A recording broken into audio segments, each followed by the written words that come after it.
The books are ready, as are the puzzles, music, and movies. The Source stopped by the Gale Centre earlier this week as staff and volunteers from Women's Place were hard at work preparing for the 41st annual Book Riot.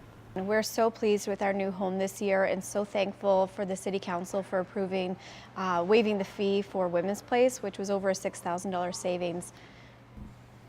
What does this site maybe allow you to do or do differently than when you're at the square?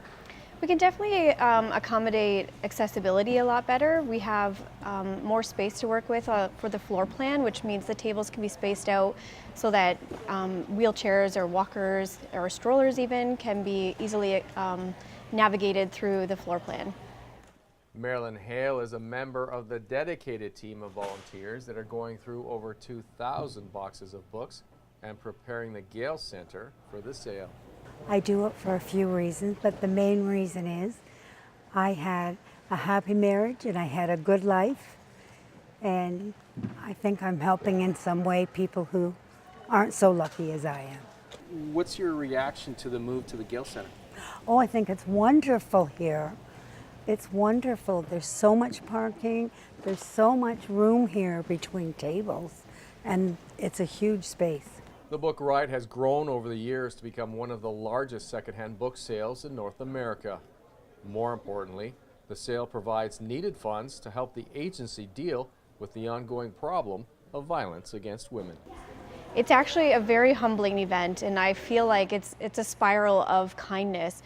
And it starts from the generosity of the community, bringing book donations to Apple Self-Storage almost all year round, so we'll be accepting books again after July the 4th.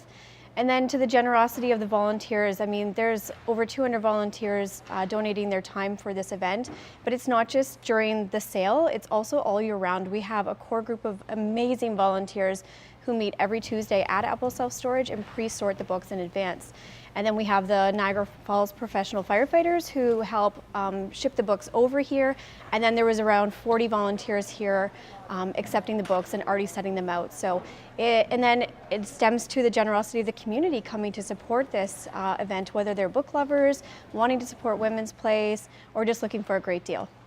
What's your reaction to the Book Riot in general? This has become a Niagara Falls tradition that's gone on for decades.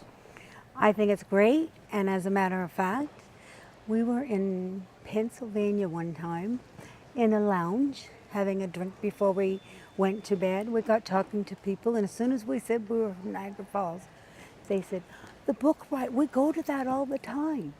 Like they come people come from a long way to come here, and they buy a lot of books. The funds raised at the Book Riot event will support women and children who are affected by domestic violence here in Niagara, south of Niagara. We have our 2 shelters, one in Niagara Falls, one in Welland, and a number of services that through our outreach programs as well. So hundreds of women and children are accessing our programs. The Book Riot begins with a pre-sale on Wednesday from 4 to 8 p.m. Admission is a minimum $10 donation to Women's Place. Thursday through Sunday, there's no admission. Thursday and Friday, the sale runs 10 a.m. to 9 p.m. And on Saturday and Sunday, the Book Riot goes from 9 a.m. to 5 p.m. In Niagara, you're watching The Source.